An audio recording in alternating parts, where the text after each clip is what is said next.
आप सभी श्रोतागण का बिंदु तिवारी का सादर नमस्कार। मेरे YouTube चैनल पर आप सभी श्रोतागण का मैं हार्दिक स्वागत और अभिनंदन करती हूँ।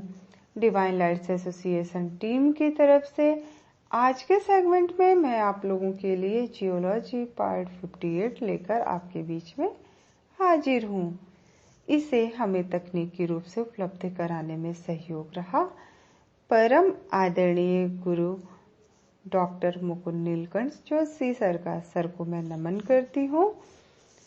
यदि मेरे से कोई त्रुटि हो जाती है तो हाथ जोड़कर आप सभी से माफी चाहूंगी। इससे पहले का पार्ट आप लोगों ने ध्यानपूर्वक सुना होगा तो ये पार्ट आपको अच्छे से समझ में आएगा। ये हमें कॉम्पिटिटिव एग्जाम में काफी मदद करेगा। तो देर किस बात की, आइए जानते हैं आज की स्टोरी। वैज्ञानिक खनिजों के रासायनिक संगठन, केमिकल कंपोजिशन का इम्पोर्टेंस तो पहले से ही हम लोग समझते आए हैं। किसी खनिज से तांबा निकलता है, किसी से लोहा और अन्य खनिज से रांगा। इसका नॉलेज हमें बहुत पहले से ही था। कीमियागर एल्केमिस्ट्स पारे से सोना बनाने में न जाने कब से जुटे थे।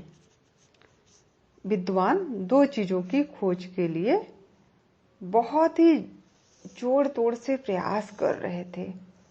एक तो वे ऐसा कोई पत्थर खोज रहे थे जो लोहे को सोना बना दे, जिसे स्पर्श मणि यानी पारस पत्थर या टच स्टोन कहते थे।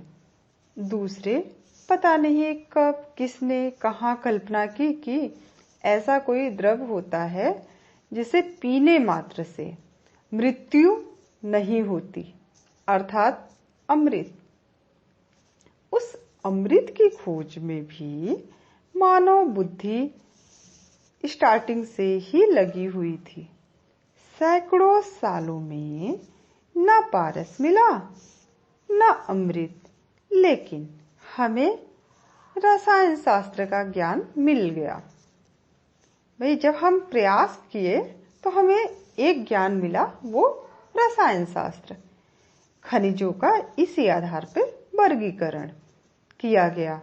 उनके भौतिक गुणों के आधार पर उस तरह से नहीं किया जा सकता जैसे पेड़ों का या जानवरों का हो सकता है।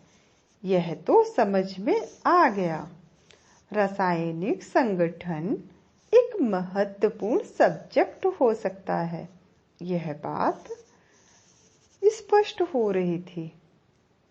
समस्या थी तो केवल खनिजों के रासायनिक विश्लेषण के तरीके की। सबसे ज्यादा सामान्य रूप से मिलने वाले खनिज सिलिकेट होते हैं और उन्हीं सिलिकेट के विश्लेषण की समस्या बहुत बड़ी थी। लेकिन रसायन विज्ञानी लगे हुए थे। इस क्रम में एक बड़ा काम किया।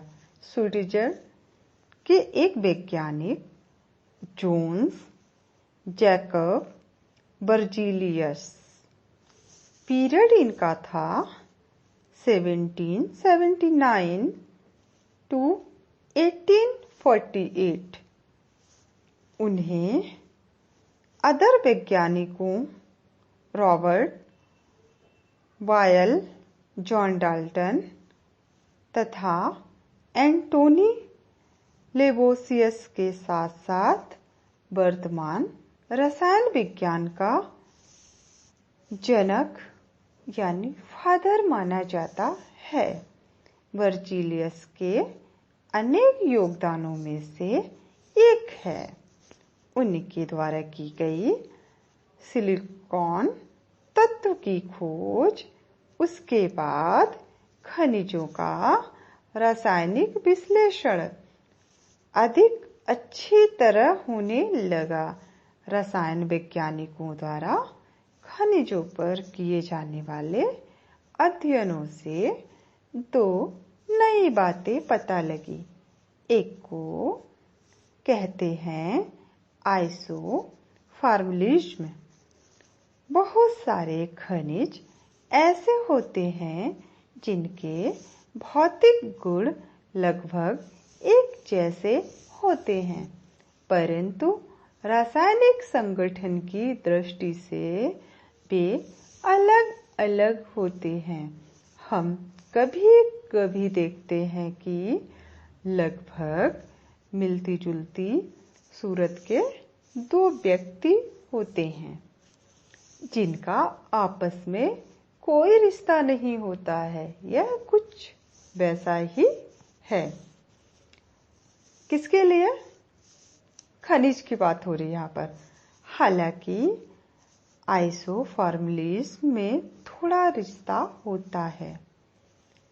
फेल्सपार नामक खनिजों के एक वर्ग में ऐसा मिलता है। अब सेकंड नॉलेज मिला पॉलीमार्फिज्म। पॉलीमार्फिज्म का कई ऐसे खनिज होते हैं जो रासायनिक दृष्टि से एक ही होते हैं पर भौतिक गुणों में बिल्कुल नहीं मिलते। यह कुछ उन सगे भाइयों की तरह होता है जो एकदम भिन्न भिन्न गुण दिखाते हैं। खनिजों में गुणों की यह भिन्नता अणुओं के अलग अलग तरह से संयोजन के कारण होती है। इसका एक सर्वपरिचित उदाहरण है हीरा और ग्रेफाइट।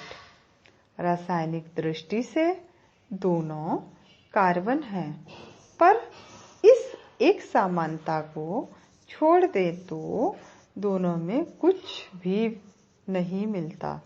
हीरा सर्वाधिक कठोर तो ग्रेफाइट इतना मुलायम कि कागज पर लिख लो। हीरा सफेद या रंगहीन या अन्य रंगों में मिल सकता है, जबकि ग्रेफाइट काला होता है। उसी तरह फ्लिंट और क्वार्ट्ज में क्रिस्टल होते हैं, फ्लिंट में नहीं होते। हालांकि दोनों रासायनिक दृष्टि से एक ही अर्थात सिलिकॉन डाइऑक्साइड SiO2 होते हैं।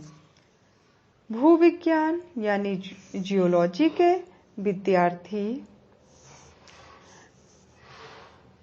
जैसे पढ़ रहे होंगे तो उन्हें एक बात का ध्यान देना बहुत ही जरूरी है कि ये खनिज ऑक्साइड नहीं होते परंतु सिलिकेट होते हैं। अब खनिज वैज्ञानिकों को यह बात समझ में आ गई कि खनिजों के सभी भौतिक गुण उनके रासायनिक संगठन और अणु संरचना के कारण होते हैं, और तब खनिज की वह परिभाषा बनी जो हम पहले भी देख चुके हैं। अब बात करेंगे कि खनिज प्रकृति में प्राकृतिक रूप से पाए जाने वाले वे ठोस पदार्थ हैं जिनका रासायनिक संगठन और अणु संरचना निश्चित हो। अब खनिज विज्ञान अपने रंग में आ गया था। बस यहीं पर हम आपसे इजाज़त लेना चाहेंगे। इस वीडियो को उन तक जरूर शेयर करें जो लोग इंटरनेट सेवा से वंचित हैं। आप सभी का आदर सम्मान और स्नेह पाकर मन को बहुत प्रसन्नता हुई। आप सभी को बिंदु तिवारी का नमस्कार। Bye bye.